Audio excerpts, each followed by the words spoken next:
Avec la hausse des taux, l'inflation et l'incertitude sur le marché, c'est encore plus important d'acheter et d'investir maintenant. Pourquoi? C'est vraiment simple, à cause que le marché se stabilise. Avec les années exceptionnelles qu'on vient de vivre en 2020-2021, présentement, le marché se stabilise. Donc, pour tous ceux qui désirent acheter, investir en immobilier, c'est maintenant le moment. Bonjour tout le monde, bienvenue sur ma chaîne Immobilier 101 avec Christopher Salador où je partage avec vous trucs, astuces et stratégies gagnantes en immobilier. Dans cette vidéo, je vais vous partager comment acheter ou investir au Canada en 5 étapes faciles, mais juste avant d'aller plus loin. Si vous désirez vendre, acheter ou investir en immobilier, regardez dans la description plus bas. Vous allez voir un lien où est-ce que vous allez pouvoir céduler un appel, une consultation qui est tout à fait gratuite avec moi pour qu'on puisse discuter d'un plan d'action ou que je puisse vous aider, vous guider sur comment vous lancer et passer à l'action dans l'immobilier. Alors, rentrons dans le vif du sujet dans un instant.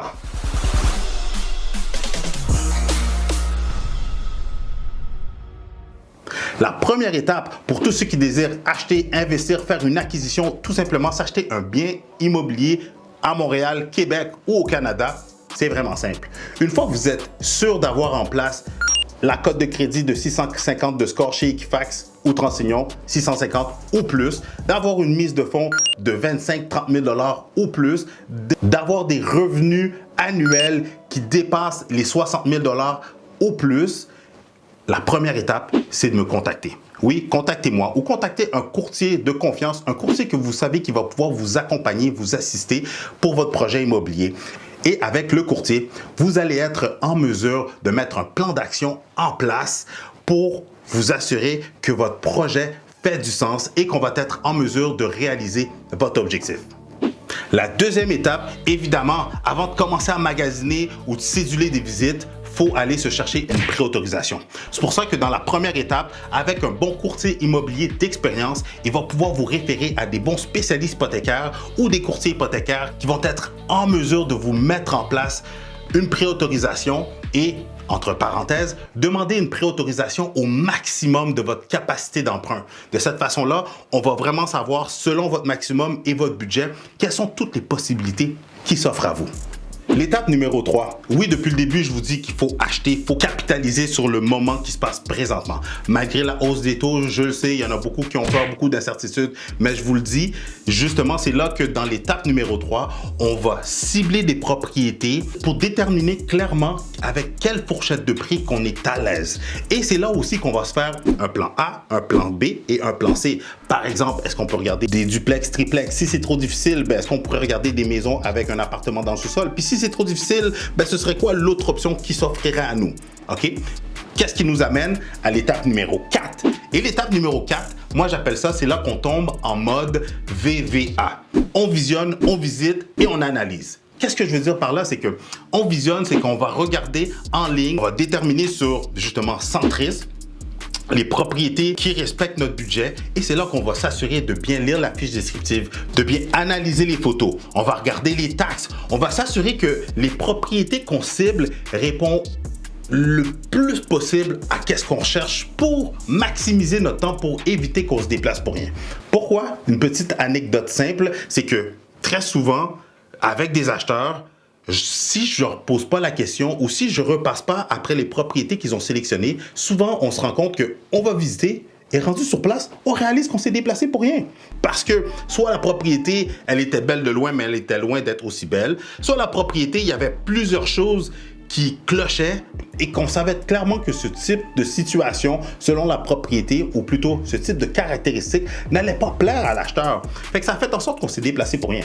C'est pour ça que maintenant, on prend le temps de visionner, on analyse la fiche descriptive, même avant la visite, idéalement, si on peut lire la déclaration du vendeur, on s'assure de revalider, de bien regarder les photos, comme ça va éviter qu'on aille se déplacer pour rien. Après ça, ça répond à nos besoins. C'est là qu'on visite, on va sur place, on regarde la propriété, idéalement 2 jours. Si on a le temps, on peut même se faire une première, deuxième visite. Même un conseil que je vous donne, avant les visites, si vous avez le temps, allez vous promener devant la propriété pour vous assurer que l'emplacement, le voisinage, ça va vous plaire. Même si vous n'avez pas le temps, allez sur Google Maps, comme ça, regardez le voisinage. Ça va vous donner une bonne idée de est-ce que c'est le type de rue ou de voisinage qui me plaît ou qui va faire mon affaire. Et après la visite, lorsqu'on a tomber sur notre coup de cœur, c'est là qu'on va tomber dans l'analyse. Dans l'analyse, c'est là qu'on va aller beaucoup plus en profondeur. On va vraiment faire une vérification diligente pour s'assurer qu'il n'y a pas d'anguille sous roche, que la propriété qui vous plaît fait votre affaire pour qu'on puisse justement faire une offre d'achat sur cette propriété. L'étape numéro 5, une fois qu'on a notre offre d'achat acceptée, c'est là qu'on va tomber dans le financement. On va avoir environ, je vous dirais, entre 10 à 15 jours pour réaliser notre financement, pour s'assurer d'avoir notre lettre d'approbation, d'acceptation finale de l'institution financière avec laquelle on fait affaire.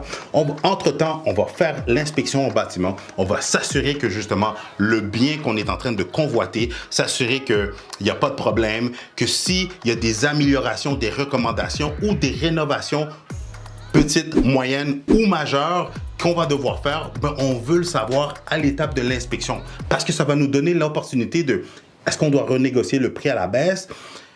Est-ce qu'on va demander au vendeur de faire certains travaux d'ici le temps qu'on passe chez le notaire ou tout simplement, si ça nous, excusez-moi l'expression, turn off, on va vouloir se retirer complètement et continuer notre magasinage pour trouver une autre propriété.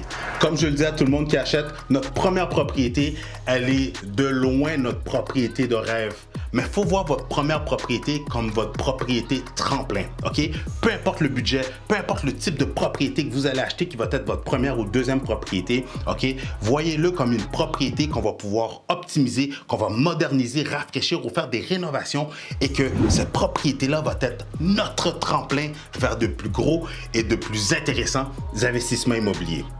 Alors, si vous désirez en savoir plus sur l'immobilier, je vous suggère une de ces deux vidéos-là pour vous permettre de soit vendre, acheter ou investir en immobilier.